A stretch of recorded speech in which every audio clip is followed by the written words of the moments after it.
Are you struggling with a particular sin you just can't seem to get rid of? Well, I'm going to show you how the Bible says you can break that cycle.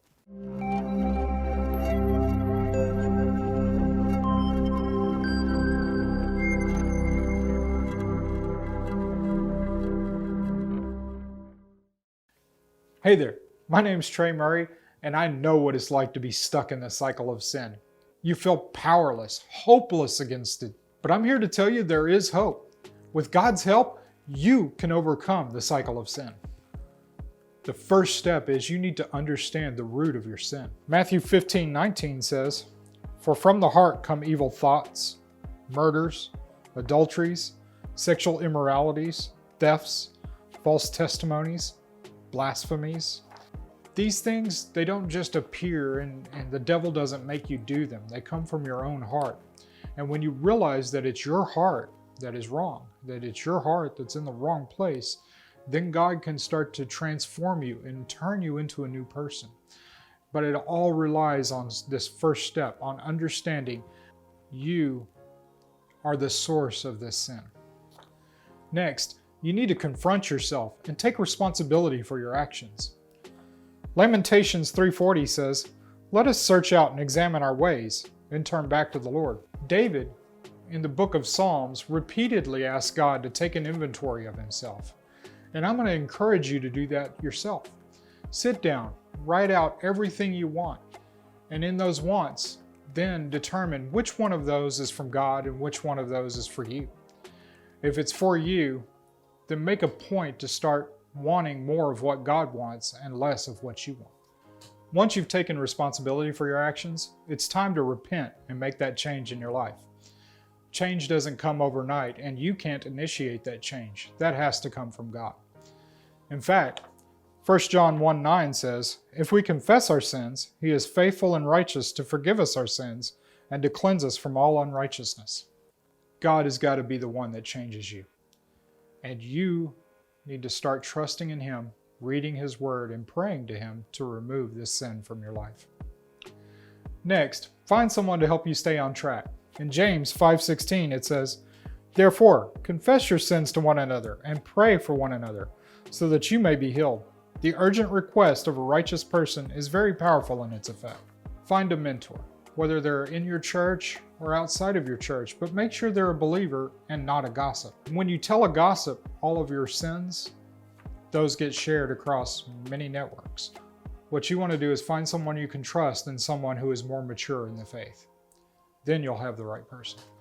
Now you need to develop healthy habits to get rid of the unhealthy ones. Philippians 4:8 says, "Finally, brothers, whatever is true, whatever is honorable, whatever is just, whatever is pure, whatever is lovely, whatever is commendable, if there is any moral excellence, and if there is any praise, dwell on these things." Why dwell on the good things? Well, because when you dwell on bad things, that's where your mind tends to go. And where your mind goes, your body follows. So if you replace it with all of these things Paul mentions in Philippians 4:8, you'll find new and healthy habits. You'll get out of the old addictive habits and get into things that will help build the kingdom and help bring about your new self. This next step kind of ties in. You need to stay prayerful and focused on God's plan for your life. 1 Thessalonians 5:16-18 says, "Rejoice always, pray constantly, give thanks in everything, for this is God's will for you in Christ Jesus." When you stay positive, you tend to be a positive person, and everybody loves to be around a positive person. Think about it. When was the last time you hung out with somebody that just had a negative outlook on everything in life? Did they build you up? Or was it just miserable to be around them? This is the same thing. When you're a miserable person to be around, you don't even like being around yourself. So God's saying, rejoice in life. Be thankful for things. And pray continuously. That's how you continue to be in the Spirit. This next step was the hardest one for me.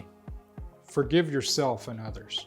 Colossians 3:12-13 says, "Therefore, God's chosen ones, holy and loved, put on heartfelt compassion, kindness, humility, gentleness, and patience, accepting one another and forgiving one another if anyone has a complaint against another.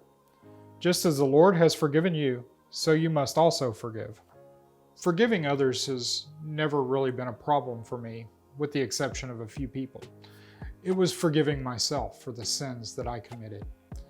I had a hard time believing that God would just accept me back once I sinned. But the fact of the matter is, He does. In fact, He tells Peter, I say not 7 times to forgive, but 70 times 7 times. That's 490 times, but if that's all it was, I would have gone through that in the first day. 7 is the number of completion in the Bible. It's infinity. So what Jesus is saying is 10 times infinity is how many times you should forgive. That applies to others, and it also applies to yourself. Forgive. Understand you're human. You're going to make mistakes. Other people are going to make mistakes. Once you learn to forgive them and to let that go, you'll have a much more pleasant time with life. This last is the most important part. You need to celebrate your successes along the way. Ephesians 4:15 and 16 says, But speaking the truth in love, let us grow in every way into Him who is the head, Christ.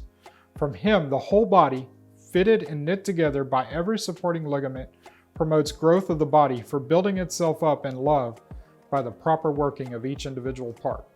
We are a part of a body, and in that body, when one of us rejoices our successes, we all rejoice. So when you overcome sin, even a little bit, even in a small way, you should rejoice so that others around you can rejoice as well. We're all in this together, everyone, and we're all pulling together for the end. When you have success, not only do other believers see that, but so do lost people. And everybody wants to be part of a success story. Thank you for watching this message. Please like and subscribe so that I can continue to deliver these messages to you. And share with your friends so you can help me grow this channel. Thanks, and I'll see you next week.